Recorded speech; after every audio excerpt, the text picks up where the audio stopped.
You're Near the Wild with Mat Becker and John Norris, recorded in Anchorage, Alaska.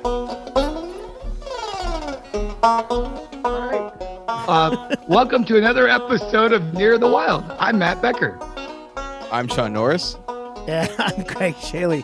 Becker, where are you? I am in Costa Rica. Still in Costa Rica. It's one of the most beautiful times of year down here. This is when it's 85, 90 every day. Not a cloud in the sky. Nothing to do. Absolutely nothing to do. And John Norris, are you still in, where were you last time? I am still in amazing Anchorage, Alaska. Haven't left. And Wow. I am, this week, I am in Bisbee, Arizona at the Doug Stanhope's compound and wonderful downtown Warren. So are you running from the law, Greg Chaille? Is that why you're moving around every week? It would seem, right? It would seem that way. But Let's stay one step ahead. No, I'm unemployed, man. I'm just kind of moving around. I took the train down here. That's what those guys do. They take trains and they just kind of move around a lot. No, You're a hobo. You're a hobo. People on trains are either muling something or they're running. They're running from something. Yeah, You have to give me your hobo chili recipe. You know, that's probably a better way to go in an open boxcar than coach seats on the Surfliner. So it wasn't fun? I glorified it in my mind. No, on an overnighter, it didn't make much sense to get a sleeping car. I'm wrong. It's always better to have a sleeping car. We had only 12 hours that we were going to be on the train, pulling out of Los Angeles Union Station, a beautiful station. Used in many movies. Oh, all the time. They got an area that's just there for movies, but it's beautiful. And we get and it's there. right by my favorite place in the world, Olivera Street. The Guggenheim? No, Olivera Street. Yes, the wonderful Mexican culture overflowing into the streets. And Felipe's down the street has one of the best dip sandwiches. Yes, there's they're tons one of the originals. Yeah, there's tons. The original French dip. There's a lot of reasons to go to take the train out of Union Station. But the train is the worst reason to go there because it's awful. Well, we got on the train in Fullerton in Orange County, and it was 25 minutes to Union Station, and then we had an hour to wait in Union Station. And I was gonna do that. I was gonna take Tracy down and go, hey, this is where they film a lot. You totally recognize this in any period piece movie. And we hump all the gear. We got 2 bags each, and we can't check it because there's where we're stopping in Arizona is just a platform, which we didn't know. Now we got to wrangle our gear and keep it with us the whole time. And now we get to where the gate, where the box office is or the ticket office is. And I figured we got a little time where I could show her, some of the architectural features of the Union Station. And I run into this gal. She goes, "No, you got to go get on your train now." And it was one of these things like, oh shit. So I can't do any of the things I thought we were going to do in the hour that we had, and forget that they're telling us to go there 40 minutes early. But for that 40 minutes, thank God, I sat there next to the train while I watched Amtrak employees kind of play hot potato with what we're going to do with all these people that are now trying to get on the train, and I was one of them. And there was just someone who had a packet of yellow tickets, which tells you what seat is yours. It's just a fucking Post-it note, right? But someone had that ticket, and that person couldn't be found for 45 minutes. So it was just me standing, and that was the beginning of just I'll always get a sleeper car from now on. I took Amtrak from Eugene, Oregon, to LA once. That's 36 hours, maybe? It was supposed to be 20, I think, or it was supposed to be like 24, between 24 and 30. Took like 48 hours. Yeah. Because there was a fucking cow on a track somewhere, like in Southern Oregon, and I just ended up like being 4 hours away from Eugene, Oregon for like 6 hours. How fast does a train go? Well, it's not how fast the train goes. Well, it is in math assignments. It's I'm going to tell you how this works, but yeah. They the thing is that the Amtrak doesn't own the line. Someone else owns the train tracks. I just got this explained to me from Andrew out here. He was a conductor for many years on Amtrak. And the train lines they were getting out of the passenger service and they were just doing freight, and they actually gave Amtrak an incentive to actually use the lines, and they've been doing that, and they were actually paying Amtrak to use their lines, and now it's switched over to where Amtrak actually pays them, but that also means Amtrak is low priority. So when they've got lumber and coal and widgets going from point A to point B, the line becomes theirs. There's always two tracks next to each other. If there's a spur or something like that, we get on that, and then you see these trains just whiz on by. Does the government know about this? Of course. They're the ones who set this whole thing up. They're the ones fucking us, Matt. You know who's blocking us is Chris Christie. That's what it was. That windbag. So he's going down quick. It's a spiraling fall after a meteoric rise. He was your typical fat white Republican that thought he could ran the world if he won. And guess what? You don't run the world. He'll step down and get a job as promotions for oil companies or something. He'll bounce back. So that was my train trip out here, and there was a bunch of other shit. It was horrible. So Becker, I want to know about your Super Bowl Sunday. Everybody was drinking, having a good time. Super Bowl Sunday was great. We went to a friend, the guy who takes care of our place when we're not in town, and we went over their house, and we had a great time. And we did decide to do a board because he and I always bet on everything. So we bet on all kinds of stuff. So we set the board up, and we had about 18 people were over there. And we had people coming in that didn't even know about boards. They're like, what's a board? And we're like, just give us $20.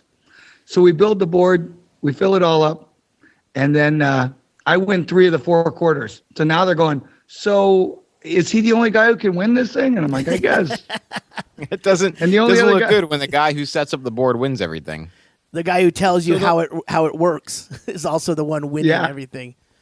Yeah, it was a little awkward, I'll admit that. But the food was great. Everything was good. We had iguana ribs. Have you ever had iguana? It's amazing. Are you serious? You ate iguana ribs? Yeah. Iguana, they call them tree chickens.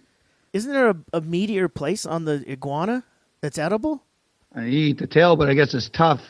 Well, the tail's all fat. The whole thing looks like you blew up an iguana and then let the air out. They got that saggy skin all over them. Yeah, that comes right off, I guess. So how big? I know iguanas get they're like 6 chicken feet wings. long. They take the legs off them. So you had leg too, not just the rib meat. Yeah, they do the ribs. The ribs are one part, and then they do the legs. The legs are basically done like chicken wings. Hold on. Now that sounds delicious. Sounds pretty good. No, it was fantastic. So where did you go see the Super Bowl, Becker? We were over in our Steve and Georgina, who take care of our house when we're not here, and we went over their house and hung out. It was a house. And, it wasn't a bar? Yeah. Oh, it was a house. Yeah, we didn't go to a bar. That was a joke. This is the first year that they could sell liquor in the bars, and we didn't go. It's like every kid who turns 21 and decides to have a house party for his birthday.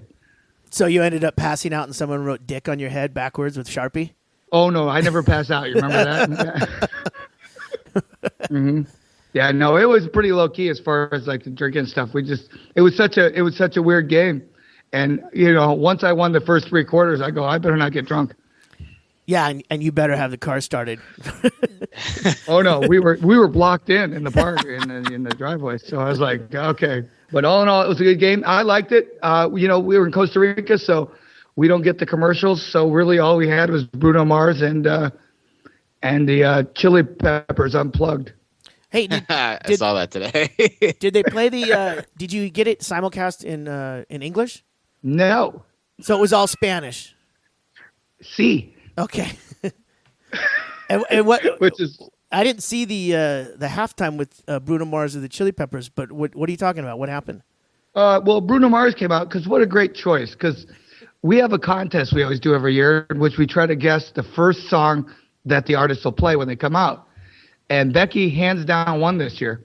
But our biggest problem was 11 out of the 18 people at our party go, who's Bruno Mars? She was a shoo-in. Bruno Mars was fine, I guess. Today, a bunch of pictures. I just saw it today. There's a bunch of pictures of the Red Hot Chili Peppers playing, and like Flea's bass and the guitar player, I forget his name, the guitars and stuff are all unplugged. Like there's no. Yeah. What do you mean? There's no wireless pack. There's nothing. Well, no, you're just holding a bass. The wireless pack. Yep. There's a 1/4-inch jack in the front of the bass or on the side, the edge of the guitar, and then the wireless pack runs up the back. It's usually Velcroed to the guitar strap. Nothing is plugged into the 1/4-inch jack. They have a new one that has an open hole. It's that invisible thread. So you're saying that these guys came out knowing that they were going to do nothing but play to a track in their inner ear monitors. Right. It was. Yeah. They gave it all they got. Were they mugging like they knew this was a front, like Nirvana on Top of the Pops back in the day? No, they looked like they were playing the song. Like Flea tweeted something about like, I think he just said like it wasn't a gimmick, no choice, but no gimmicks. So I don't know. So you gleaned from that he was saying, look, there's nothing we could do. This was a decision that was made that we had to follow. Yeah, I think like he was saying, we're not trying to trick anybody here. Well, that makes sense. Well, the Chili Peppers were just up at Anchorage 2 months ago? Yeah. And anyway, great show. Best show ever. Yeah. Phenomenal. No, I'm pretty sure they don't even know how to play their own instruments now. So Not in Anchorage. Something happened in Anchorage because they certainly kicked ass.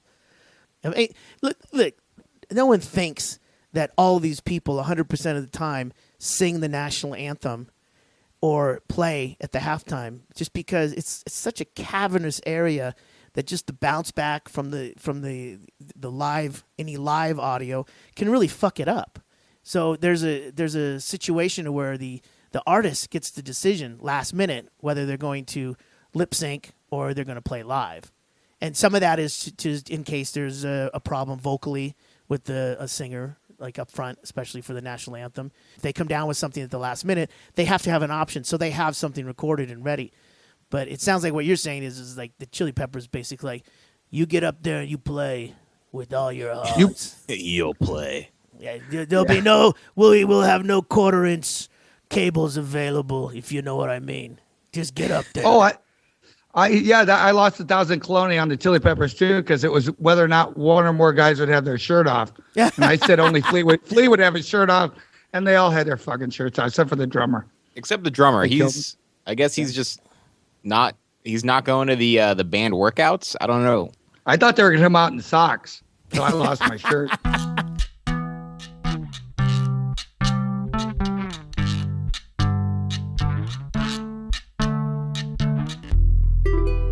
Check out some of the Twitter reactions to the Coca-Cola America the Beautiful ad. Oh yeah. That's the best.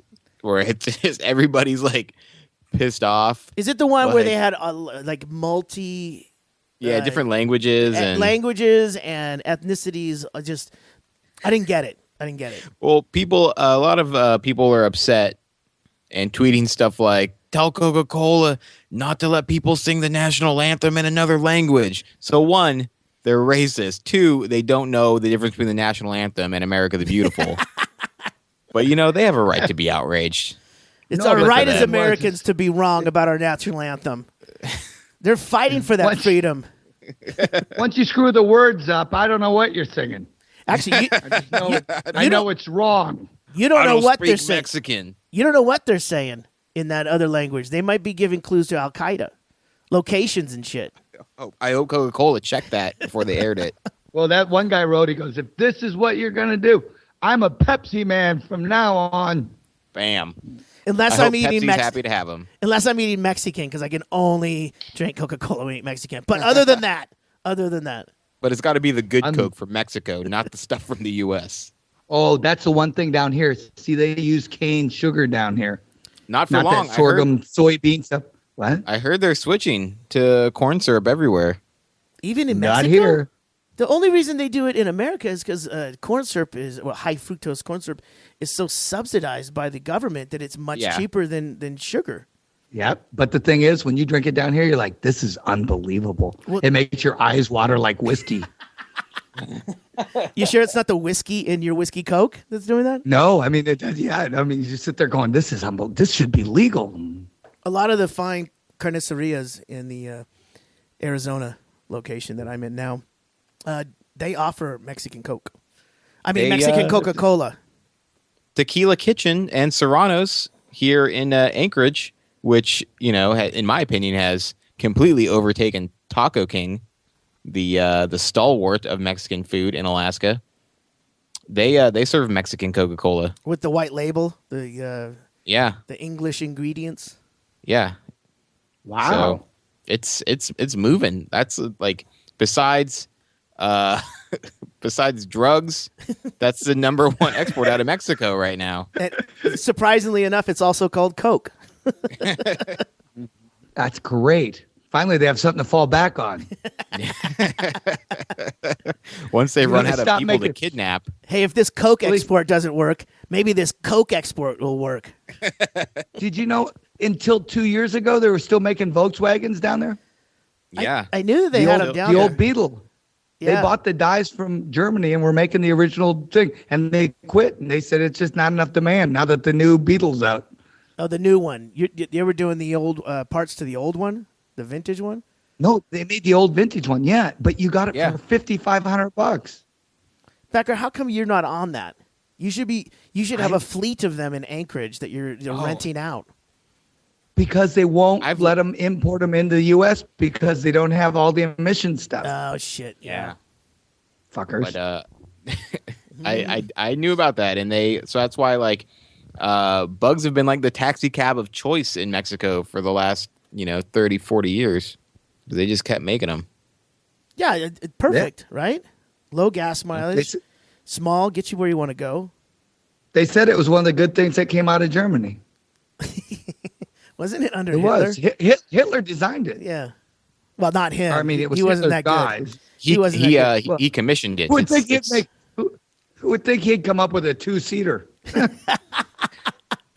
Very good to put the kids. In the front trunk? You're sterile. You're not having any kids.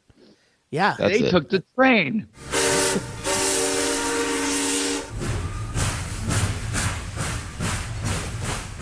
Hey, Becker, you see that thing about the Winter Olympics, packs of dogs? No. They've got a problem. John and I were talking this off mic earlier. There's a problem with the packs of feral dogs that are congregating around Sochi. Is it Sochi, John? I don't know. Sochi? Sochi? Sochi. Okay, Sochi. well, the three of us will agree to call it Sochi. I guess all the construction crews got so used to feeding some of these dogs that the dogs have become rather pretty punctual about hanging around during the day and getting close to these workers who would throw them, whatever they eat over there, borscht or beets or something. And now it's a problem because now all the construction is wrapping up and they've got all these dogs that are conditioned to be hanging around during feeding time. I know that they're saying there's a problem because they're biting kids, but I think they're just saying that.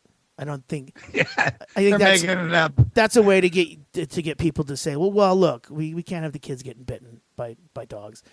Now you're worried about feral dogs? But they've got a group, a team of people that are there. I don't know, they've Americanized the name, but they're actually tasked with they're actually being paid to go in, round up these dogs, and get rid of them. They're not gay people, are they? No, not gay dogs.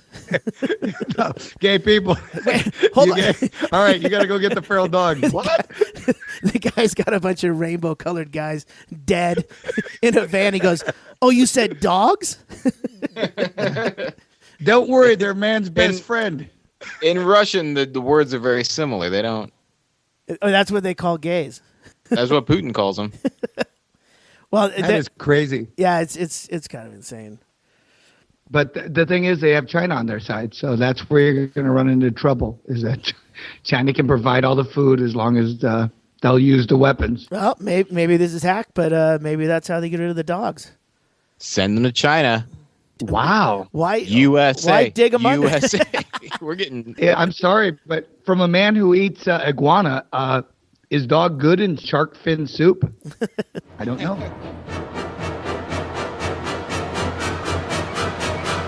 I did. Hey, John, did I mention this last week about I saw Ip Man? Oh no! What did you think of it? I thought it was fantastic. It's fun. You warned me that there'd be too much like reading. I don't know if that's the kind of guy you think I am. There's a lot of reading, Greg. Be careful. But I thought the backstory was good leading up to the fight. I thought it was interesting. It was. Well, I can't ever tell if it's good acting when I'm watching a foreign movie. So. Well, I mean, you're not really watching a kung fu flick for the acting, especially when you're relying 100% on subtitles and maybe there's misspellings. Sure. But I thought it was good, and about halfway through, I realized that this is a movie that I had watched the sequel to this one. Oh. Because I recognized the character, because I think in the sequel he starts out in like on this raised platform where they're going to fight, or they bring all the superpowers all have their own. It's actually at the Amtrak station in L.A. Union Station. Yeah. It was. I could tell I had seen this actor before, but it was good as far as a kung fu movie goes. The action's good. There. Yeah. As a professional fighter myself now, I really appreciate the artistry behind it. What do you mean a professional fighter? You're getting into MMA? Yeah. I've started training. I've started my rigorous training program, which consists of me going to a gym and a strip mall that smells like feet twice a week, and I let Northway Mall, and I let young kids kick me in the stomach. It's pretty. So I should be on my way. Is this a hobby, or is this something you're paying someone to show kids how to kick you in the stomach? It was a gift. I sometimes. My girlfriend is nice enough to give me a month of unlimited ass kickings. It sounds like that is the worst gift I've ever heard of. I've never heard of re-gifting anything quicker in my life. Sometimes I watch action movies on Netflix like It Man, and I drink too much, and I say things like, I want to learn how to fight. So that's what you're doing. And she listens, and she's also tired of me being a fat piece of garbage. So she got me a gift. She thinks you're a pussy, so she bought you a fight thing. Now she's gonna flirt with every guy in the bar and see if you'll kick their ass. To see if you're actually going to the classes. But the classes are great, so I think I'm ready. Ready for what? To have a 12-year-old kick you in the ribs? I'm ready for a bar fight. I'm ready. I'm gonna, as long as I stick like near the bouncers, and I get one punch in, they'll break it up. I thought the first thing you learn in those classes is that you're not here to fight. I never got that speech. So maybe this is a lower end. Well, that's Groupon for you. What discipline are you doing? This is Muay Thai, the Thai martial art. The Thai of Muay. Aren't they currently having a civil war in Thailand? Are they? Yeah. I hope you're on the right side, John. Me too. I don't know what I signed up for. I didn't really read the paperwork. You might want to make sure you pick the winner. Or just be real good. So what the end game here is to get in shape? Yeah, I'm just trying to get in shape and not be scared of 21-year-olds when I go downtown on a Saturday night. So you're gonna eventually not flinch when someone raises a hand, or you're gonna have that stare.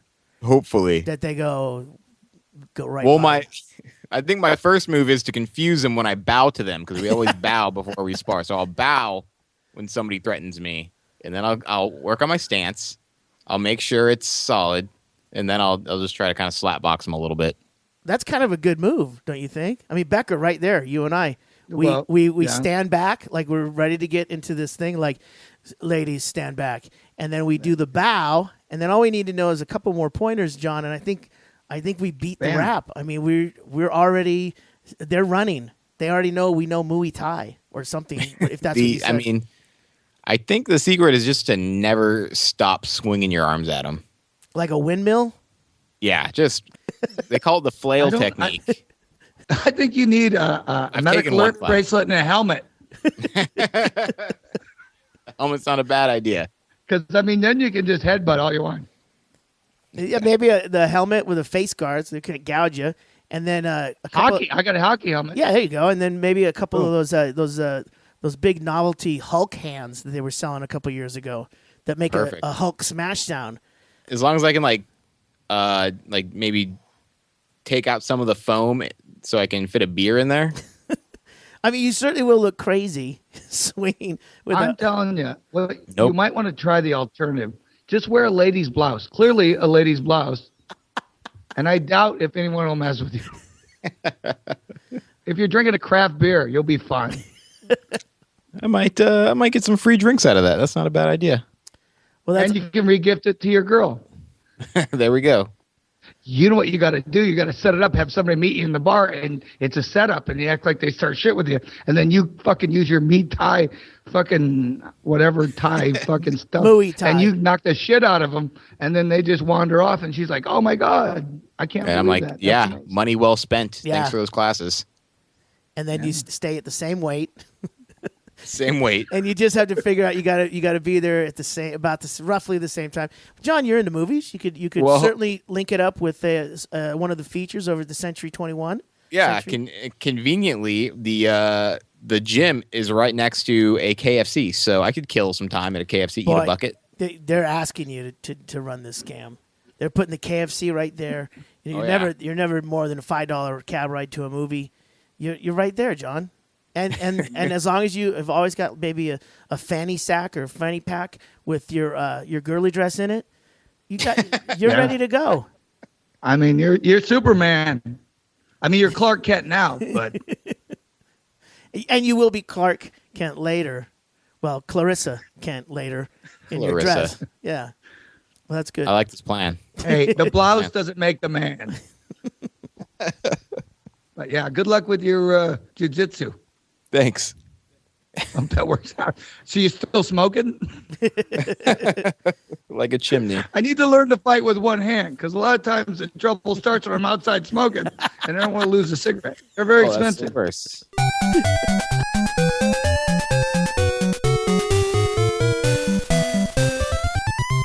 Oh, the weather in Alaska, is it turned back to normal yet?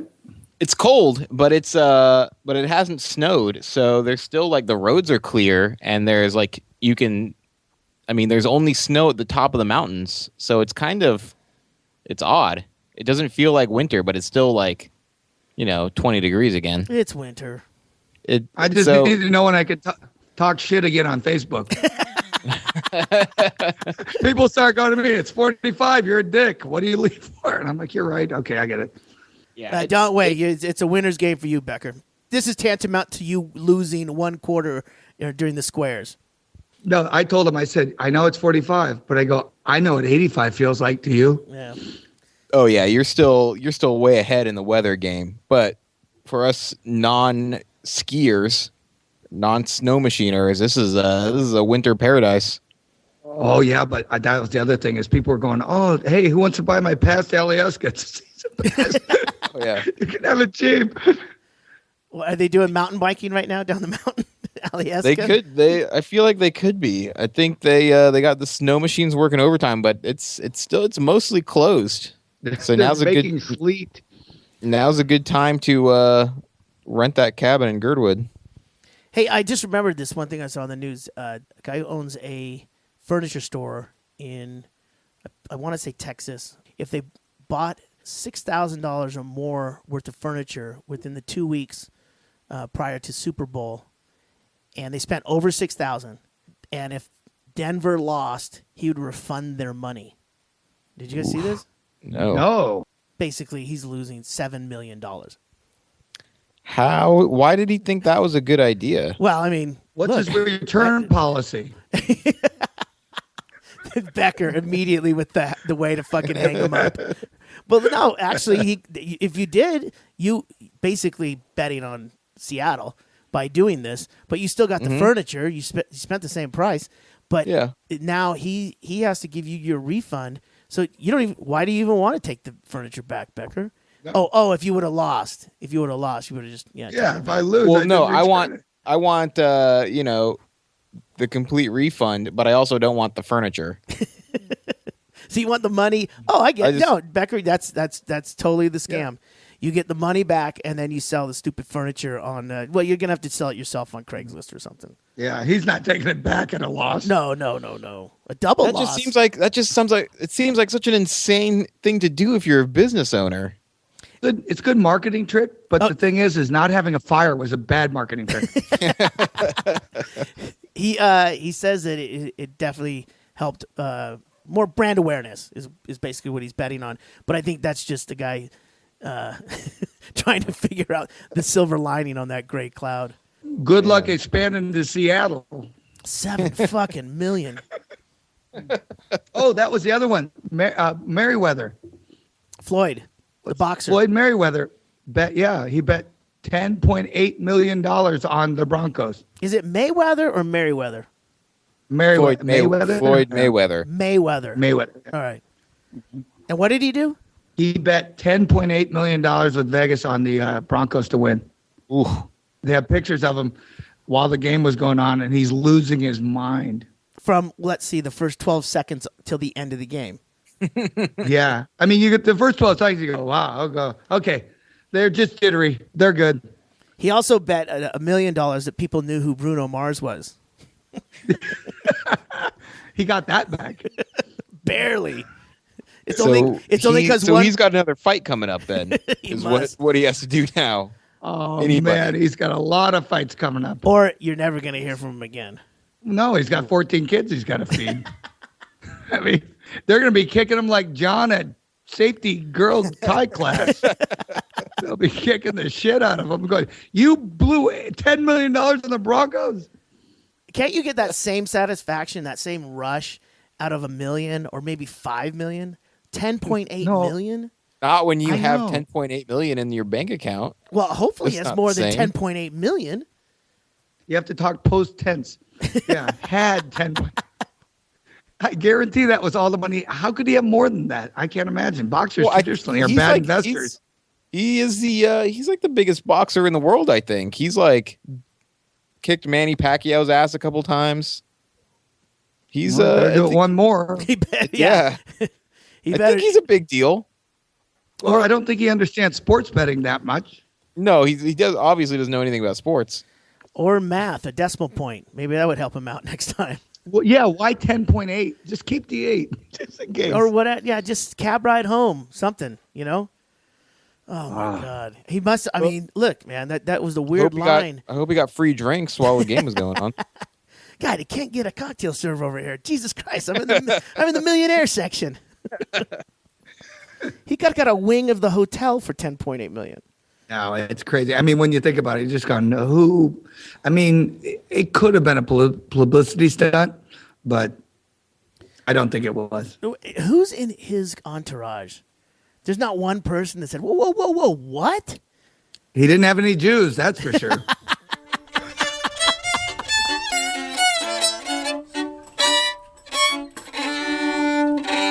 Well, it's another episode of Near the Wild. I'm Mat Becker in Costa Rica.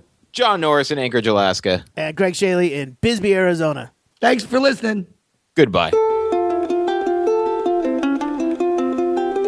You've been listening to the Near the Wild podcast with Mat Becker and John Norris, recorded in Anchorage, Alaska on Mat Becker's backyard bus. Engineered by me, Greg Chaille.